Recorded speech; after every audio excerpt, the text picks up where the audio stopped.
No day has ever dawned that rivaled this. When Queen Elizabeth II ascended to the throne in the early 1950s, Britain was the dominant power in the Middle East. Most countries on this map were British protectorates. Newly formed nation-states such as Iraq, Jordan and Yemen were bound by treaties that wielded Britain an exorbitant amount of control that was often contested. While Gulf states such as Oman, Bahrain and the United Arab Emirates, then known as the Trucial States, were mostly content with British presence.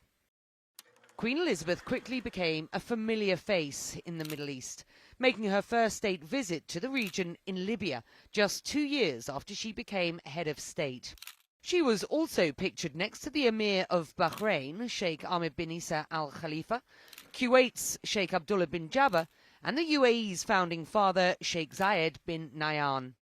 But behind all these smiling was a growing movement for independence. Britain was responsible for growing the regional map at the time. Queen Elizabeth came at a time when that map was being challenged. In that period, the region was engaged in a massive range of anti-colonial uprisings, struggles, and attempts to overthrow this British domination. The attempts worked, and by 1971, the last vestiges of British colonialism in the Middle East had disappeared.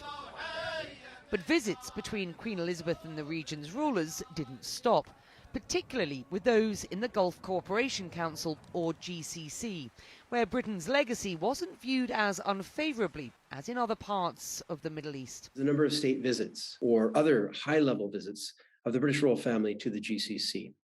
It is such scale, it is comparable to the royal family's visits to the Commonwealth realms. Members of the ruling and royal families of the GCC formed genuine relationships with members of the royal family in Britain, which results in substantial business ties, educational ties, cultural ties.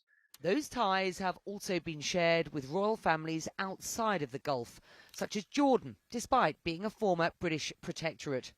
But for some of the region's citizens, the monarchy is a symbol of British colonial rule that they blame for their current grievances.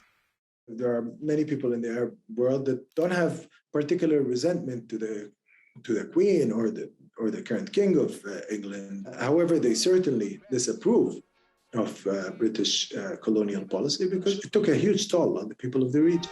Loftiest heritage, rank high set above all else on Under Queen Elizabeth's reign, British influence in the Middle East underwent significant change, where colonial structures dissolved and strategic partnerships formed that have sustained until this day. Her last visit to the Gulf was, I believe, to Oman, where she visited the late Sultan Qaboos.